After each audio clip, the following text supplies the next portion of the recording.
If it weren't for IFAS, there would be no Wedgworth farms, because they wouldn't have brought Grandfather Wedgworth down here to start farming. And Grandfather was one of the first scientists hired by the research center.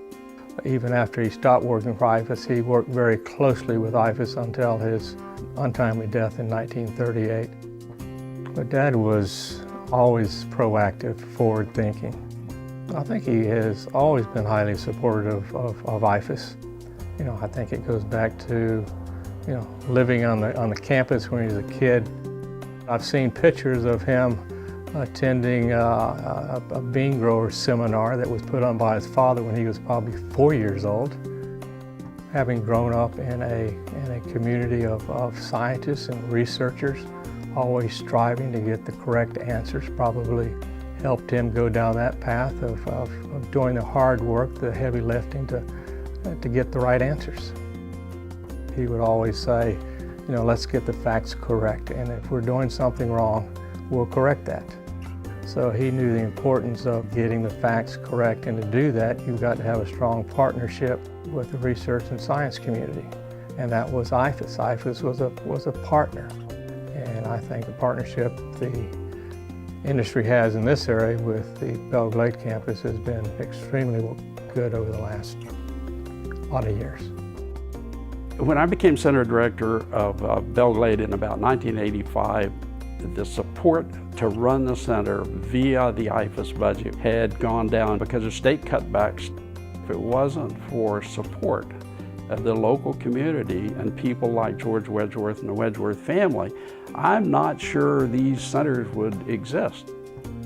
When the Wedgworth family, through Wedgworth Farms, decided to make a major gift to the center, he just said, I want that to go for general support of the Everglades Research Center. And so what we decided to do with that was to put most of it, 90% of it, into an endowment.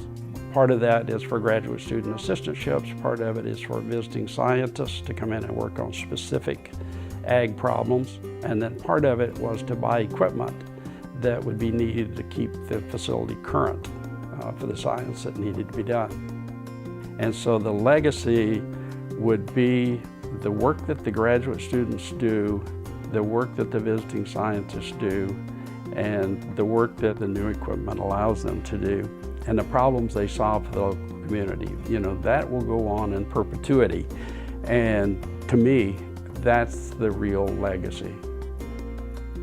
The other thing that the Wedgworth family did was help the leadership program, which is now named the Wedgworth Leadership Institute, to help that program get on solid ground footing-wise so that we can continue to train people for the future, the leaders of the future.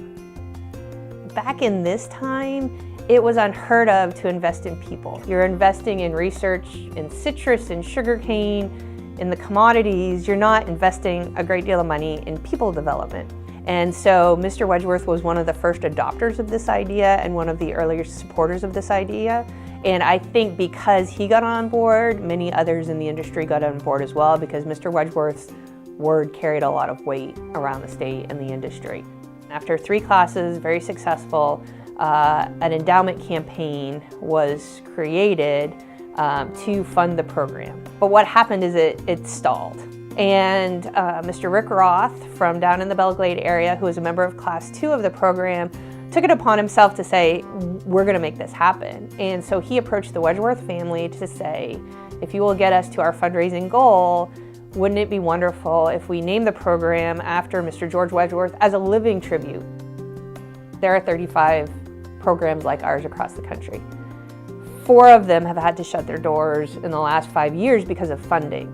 But because of this endowment, we haven't had to worry about funding. And so this program will live forever, again, because of the foresight of that core group early on in the 90s who saw we need to make this program forever. It's quite an honor that it's called the Wedgworth Leadership Institute. What the university has done, I think is phenomenal. I think the Wedgworth family is truly honored that the program was named after us. And I think we're even truly honored that we're part of the larger Wedgworth family. I think we've been successful over the years because we've had strong leaders like my father. I think Dad epitomizes ag leadership. He's a leader's leader. I think he's touched every part of Florida agriculture over that 50-year span, and I think he does epitomize what leadership is all about.